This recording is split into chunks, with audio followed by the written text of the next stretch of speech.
Ok, salut à tous, c'est Adam de Planète Tutora, j'espère que vous allez bien. Bienvenue dans notre vidéo d'aujourd'hui où nous parlerons des adjectifs de couleur.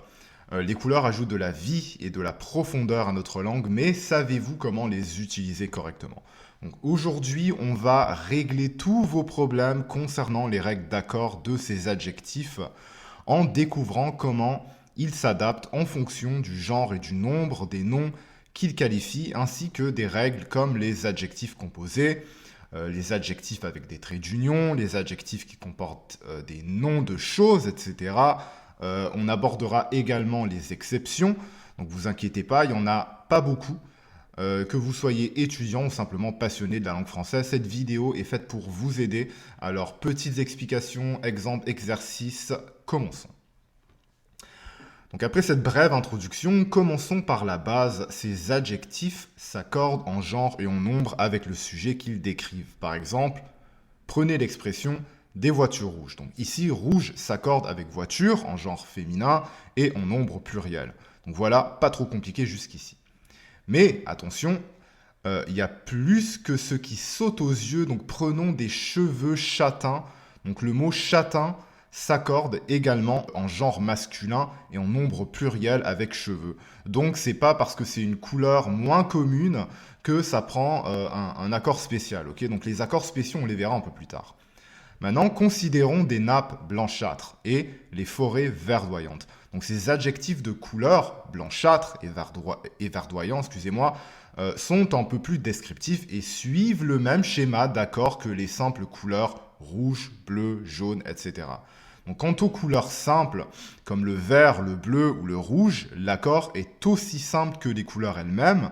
Une chemise verte, au singulier, devient des chemises vertes au pluriel avec un S, donc s'adaptant en douceur au nom qu'elle modifie.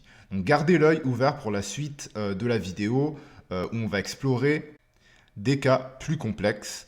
Donc on va continuer. Maintenant, entrons dans le vif du sujet avec les couleurs composées. Donc ces adjectifs composés qui semblent à première vue difficiles à accorder ne le sont pas du tout en fait. Donc vous voyez, ils refusent de changer quoi que ce soit. Donc que nous parlions de robe bleu marine ou de film en noir et blanc, ces adjectifs ne s'accordent pas. Ils restent invariables et ne prennent jamais d'accord.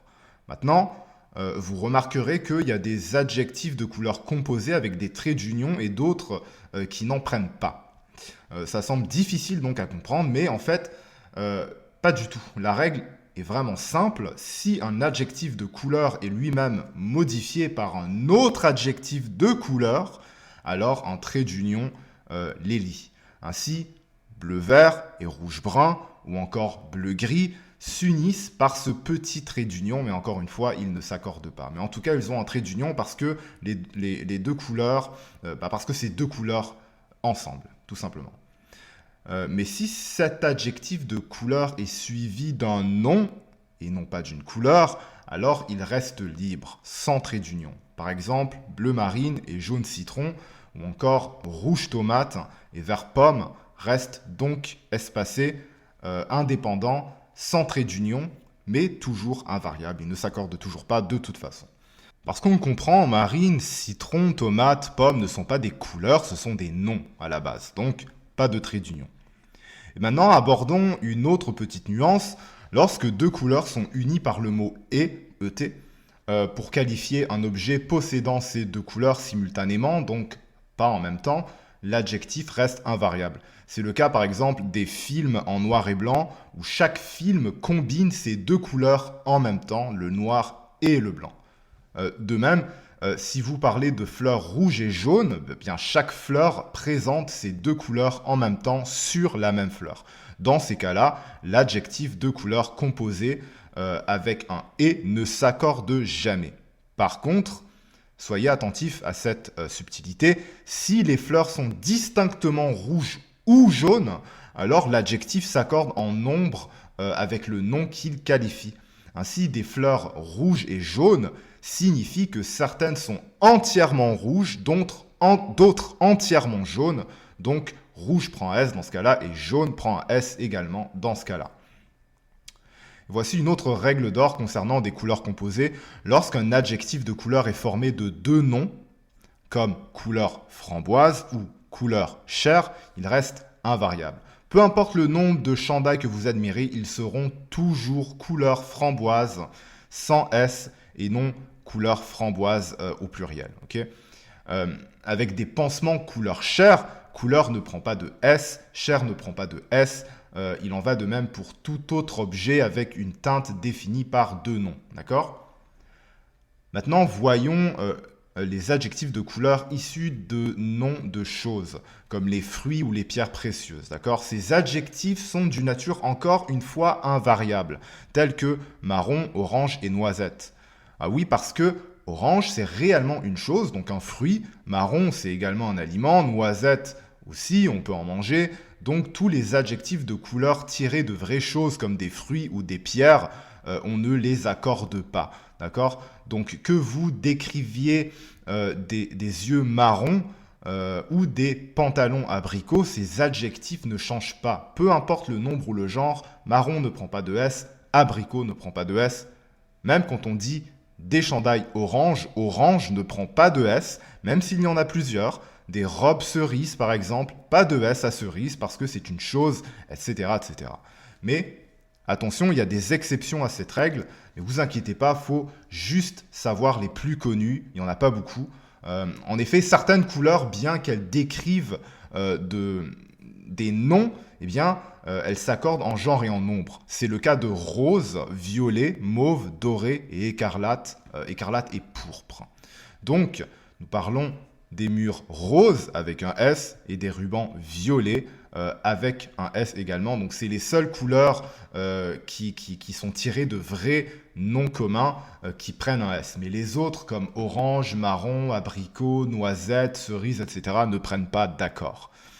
Et pour ne pas oublier, certains adjectifs de couleur dérivés d'un nom ou d'un autre adjectif, tel que orangé ou cuivré, suivent aussi la règle d'accord standard. Même si orange ne s'accorde jamais, eh bien, si on change orange en orangé, eh bien là, on peut l'accorder. Exemple, la lumière orangée avec un E embellira toujours vos soirées, tandis que les ustensiles cuivrés avec un S continueront de briller dans votre cuisine. Voilà.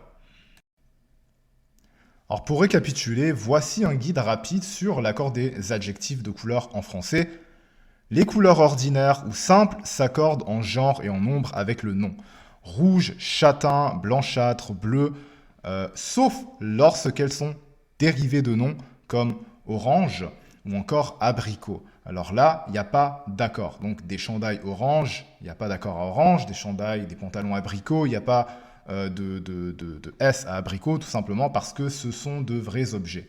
Par contre, les adjectifs dérivés d'un adjectif ou d'un nom, comme orangé ou cuivré, s'accordent. On a vu aussi que les règles changent pour les couleurs composées.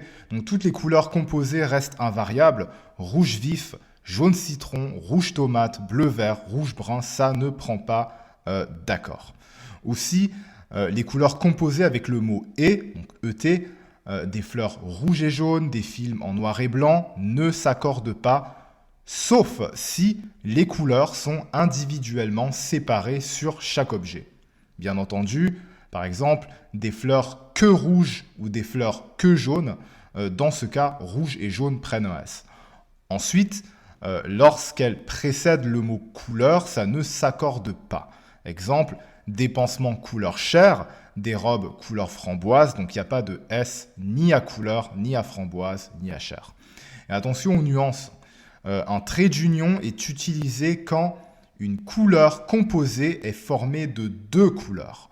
Bleu, vert, rouge, brun, gris, vert, etc. Donc on s'entend bien, bleu, vert. Bleu, c'est une couleur, vert, c'est une couleur, donc ça prend un trait d'union.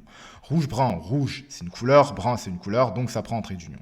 Gris, vert, gris, c'est une couleur, vert, c'est une couleur, donc ça prend un trait d'union, etc., etc. Mais, pas quand elle est associée à un nom. Dans ce cas, il n'y a pas de trait d'union. Par exemple, jaune citron. Donc citron, c'est pas une couleur, c'est un nom, d'accord ? C'est une chose qu'on mange. Rouge tomate, la même chose, il n'y a pas de trait d'union parce que tomate, c'est un nom commun.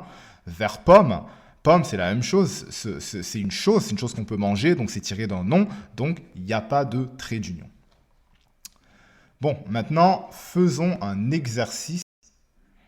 Alors, vous devez accorder tout simplement les adjectifs de couleur s'il y a besoin. Et nous, on se retrouve avec les réponses tout de suite. Alors, voici les réponses. Comptons toutes les voitures rouges. Alors, rouge, ça prend S, c'est un adjectif de couleur normale. J'aime ses yeux bleu clair. Alors là, c'est un adjectif composé, donc ça ne prend pas d'accord ni à bleu, ni à clair. Les chemises roses de Carole sont neuves. Alors là, ça prend un accord à rose, même si on avait dit que c'est que toutes les couleurs qui sont tirées de noms d'objets ou de noms de choses ne prennent pas de S, par exemple comme orange. Eh bien, il y a quelques exceptions. Rose en fait partie, violet en fait partie, écarlate en fait partie, mauve en fait partie. Donc, pour cet exemple-là, plus particulièrement, ça s'accorde. J'aime ses yeux bruns maintenant. Alors, brun, ça s'accorde, c'est une couleur normale comme les autres. Ce n'est pas une couleur composée non plus. Regarde les murs orange. Alors, orange ne prend pas de S. Je sais que ça fait bizarre, mais ça ne prend pas de S parce que orange, c'est aussi tiré d'un nom commun, donc un fruit qu'on mange. Donc, regardez les murs orange de cette pièce sans S. Elle a de beaux yeux marron. Marron, c'est la même chose, c'est quelque chose qu'on peut manger. C'est tiré d'un nom commun. Donc, marron ne prend pas de S également. Il a acheté des souliers rouge vif. Alors, rouge vif, c'est un adjectif composé, donc ça ne prend pas d'accord. Il n'y a pas de S à rouge, il n'y a pas de S à vif. Ces fleurs jaunes et rouges sont parfaites. Alors, jaune et rouge, ça ne s'accorde pas, tout simplement parce que dans ce cas-là, eh bien, chaque fleur a la couleur jaune et rouge en même temps. D'accord ? J'aime ses cheveux châtains. Alors, châtain, c'est une couleur normale. Donc ce n'est pas tiré d'une chose, ce n'est pas un adjectif composé, quoi que ce soit, donc ça s'accorde, châtain avec un S. Bonus, des yeux bleu-vert. Alors la réponse c'est bleu-vert avec un trait d'union et aussi il n'y a pas d'accord, tout simplement. Pourquoi il y a un trait d'union ? Eh bien c'est simple, parce que c'est un adjectif composé avec deux couleurs. Bleu c'est une couleur, vert c'est une couleur, donc il y a un trait d'union, et il n'y a pas d'accord parce que c'est un adjectif composé. Des sandales jaune poussin. Alors jaune poussin sans accord et sans trait d'union non plus. Pourquoi sans accord ? Parce que c'est une couleur composée, jaune poussin. Et pourquoi pas de trait d'union ? Tout simplement parce que poussin n'est pas une couleur, c'est un nom. C'est tiré d'un nom. Donc jaune poussin ne prend pas d'accord et ne prend pas de trait d'union. Donc voilà tout en ce qui concerne cette vidéo sur les adjectifs de couleur. J'espère que ça vous a un peu plus aidé à mieux comprendre des adjectifs de couleur. Je vous conseille toujours de lire le résumé si vous ne voulez pas passer 300 ans à étudier des tonnes de pages et rechercher les règles d'accord des adjectifs de couleur. Faites les exercices pour vous aider ou au moins regardez le corrigé pour une simple révision rapide. Si jamais vous avez des questions, n'hésitez pas à me contacter par texto, Messenger sur la plateforme, dans la section commentaires. Vous pouvez écrire également ou encore, on peut faire un appel vidéo. Et moi, ça va me faire plaisir de vous répondre aussi vite que possible. Moi, je vous laisse en attendant une autre vidéo et je vous dis à bientôt. Ciao, ciao.